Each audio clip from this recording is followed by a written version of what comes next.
السلام عليكم ورحمة الله وبركاته. ازيكم يا حبايبي؟ عاملين ايه؟ ولا يحلى الكلام إلا بالصلاة على النبي عليه أفضل الصلاة والسلام.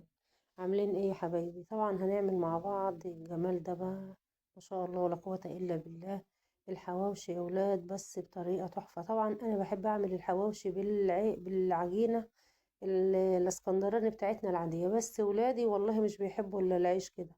فهي بصراحة يعني بالنسبة لي أنا وباباهم بنحب العجينة أفضل بكتير. معانا طبعا اللحمة يعني في حدود كيلو إلا ربع لحمة معايا.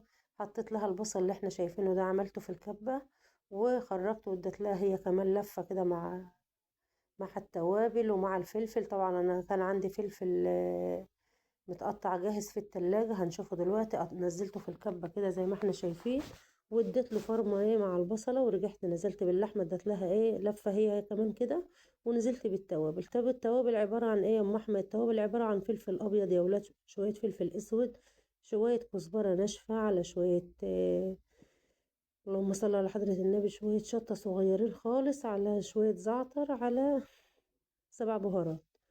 وطبعا لازم نحط وسط الطيب طبعا. ولو الروزماري عندك روزماري طبعا بيتحط تحفة جدا، لأن طبعا عندي بس محطوط في الفريزر بصراحة تحت خالص فما خرجتهوش.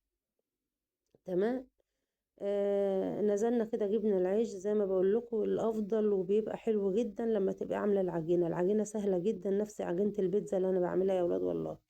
بس ولادي بيحبوا العيش ده كده. تمام. نصلي على رسول الله وندعي لاخواتنا في غزة كده دعوة حلوة من قلوبنا، ربنا ينصرهم يا رب نصرا عزيزا. اللحمة طبعا حطينا عليها، انا طبعا المقطع بتاع البصل اللي انا حطيته عليها، ونزلت بقى على اللحمة بالبصل بالتوابل بكله، ولازم تدخليها تتجانس كلها مع بعضها حلو جدا. وبعد كده تحطها في العيش. وطبعا دهناه زيت بسيط خالص وحطيته على البوتاجاز. حابة تحطيه في صينية وتدخليه الفرن حلو قوي، بس انا بصراحة عملته على البوتاجاز كده من فوق. تمام. لان انا كان مجموعة، انا طبعا عشان صايمة مش باكل كتير، فحرام لما اعمله كله واسيبه ايه معمول، فكنت بعمل على قد اللي هياكل. تمام. كنت انا وابو احمد اللي موجودين طبعا اكلنا، وبقية العيش للي يجي بقى يعمل لنفسه. فالافضل يعني واللي بحبه بصراحة العجينة، هعملها معاكم تاني باذن الله من بدايتها لما ندخلها الفرن باذن الله. هنا حطيت شوية زيت صغيرين ونزلت بالعيش. طبعا ما حبيتش اطول عليكم الفيديو. وعملنا السلطة بقى وحمرت بطاطس، وكان عندي خس، انا نسيت احط الخس على الصينية. يعني انا كنت زعلانة ان الخس ما اتحطش على الصينية، ونسيناه كمان ما اكلناش بيه. يعني انا نسيت اصوره ونسيت ناكله كمان. فما شاء الله الطعم حلو جدا جدا، ما شاء الله ولا قوة الا بالله. ما ننساش اللايك والاشتراك يا حبايب قلبي، ونصلي على رسول الله، وندعي لاخواتنا في غزة دعوة حلوة من قلوبنا كده.